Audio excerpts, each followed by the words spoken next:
ભારતની ભૂમિ ઉપર જો તમે રહેતા હોય તો અમુક નિયમ ચોક્કસ રાખવા, કારણ કે આ શાસ્ત્ર ભારતની ભૂમિ ઉપર લખાયેલા છે. આ શાસ્ત્ર જે છે ભારતના વ્યક્તિઓને અનુકૂળ થઈને લખાયેલા છે, ભારતના ધર્મના શાસ્ત્ર છે. એટલા માટે જેમ કે હમણાં જ મેં ખીરની વાત કરી, તો શ્રાદ્ધમાં ખીરનું અતિ મહત્વ છે. અતિ એટલે અતિ મહત્વ છે. અને બીજું, ખીરનું એક નામ છે તસ્મય. સંસ્કૃતમાં એનું નામ છે તસ્મય. પિતૃઓને તસ્મય બહુ ગમે છે, એટલા માટે આપણે ખીર બનાવીએ છીએ. તમે અમેરિકા રહેતા હોય, આફ્રિકા રહેતા હોય તો ન્યાય એવું કઈ જરૂરી નથી, પણ ભારતની ભૂમિ ઉપર ધર્મના માર્ગ ઉપર ચાલતા હોય તો ધર્મને અનુકૂળ થઈને રહેવું પડે.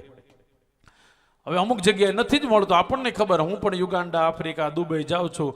હવે તો જો કે ન્યાય મળવા માંડ્યું છે, ભગવાનની દયા છે, ન્યાય મળે છે.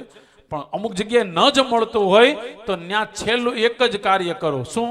તો કે પ્રાર્થના કરો કે હું અહીંયા મારી શક્તિ હોવા છતાં અમુક કાર્ય, અને બને આપણી શક્તિ હોવા છતાં અમુક ન કરી શકીએ, ત્યારે પ્રાર્થના સિવાય કોઈ ચારો જ નથી. અને આ 100% વાત છે. ત્યારે પ્રાર્થના પ્રેમથી કરી લો. હું મારા પિતૃઓને પ્રાર્થના કરું છું. અને એની કરતા વિશેષ હજી આગળ આપણા શાસ્ત્રએ બતાવ્યું છે, ગમે દેશમાં હો તમે તમારા પિતૃઓને રાજી કરવા માટે એક પાણિયારા ઉપર દીવો કરી શકો છો. તમારા વડીલોને રાજી રાખવા માટે.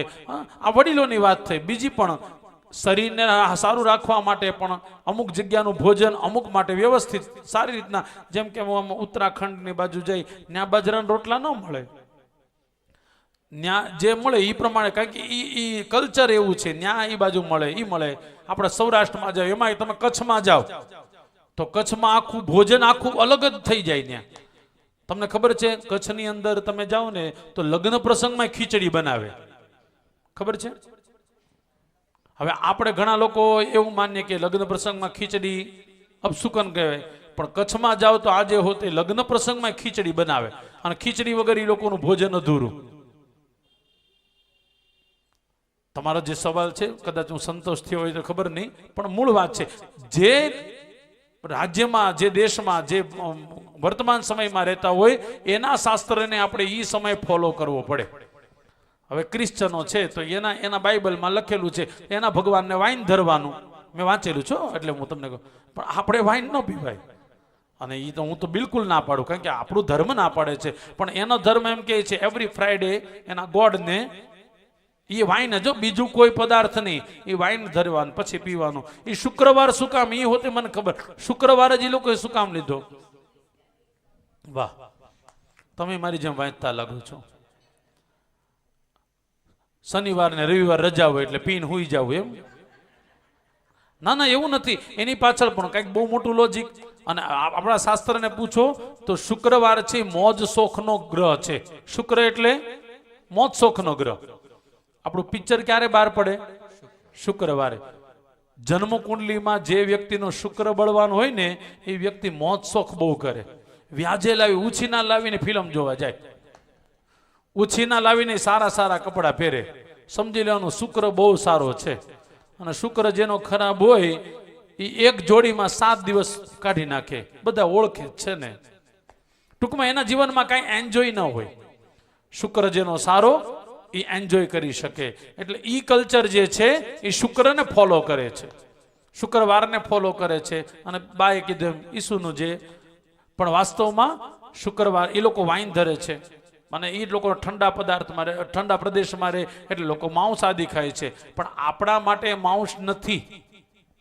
હવે આમાં પણ ઘણી જગ્યાએ ભેદ એમ બતાવ્યો છે. 2-3 શાસ્ત્રમાં એવું પણ લખેલું છે, માફ કરજો, આપણું એટલા ઈમાનદારીથી કહું છું તમારી સમજણ માટે. 1-2 શાસ્ત્રમાં લખેલું, પહેલાના જમાનામાં ક્ષત્રિયોનો ધર્મ હતો માંસ ખાતા, ઈ માનતા હતા. પણ ઈ જ ક્ષત્રિયો પછી આગળ જતા એને ચોક્કસ કીધું કે ઋષિમુનિઓ કહે છે એટલે હવે અમે આ માંસનો ત્યાગ કરી દઈએ છીએ. આવા પુરાવા પણ આપણા શાસ્ત્રમાં મળે. પછી લોકો માંસ નહોતા ખાતા. અચ્છા, એ લોકો શિકાર કરતા હતા, તમને ખબર છે? તો શિકાર કરતા તેની પાછળ બહુ મોટું લોજિક હતું. શું લોજિક? તો કે શિકારમાં કેવલ ને કેવલ હરણા અને સસલાને એને મારતા હતા. શું કામ? તો કે આ હરણા અને સસલા જે હતા ને એ આપણા ખેતીને છે ને નુકસાન પહોંચાડતા હતા. બહુ વધી ગયા હતા ખેતરમાં. એટલા માટે રાજાઓનું ઓલું શું કહેવાય, એ પણ પાકું થાય, નિશાન પણ પાકું થાય અને હરણાઓની વસ્તી પણ ઓછી થાય.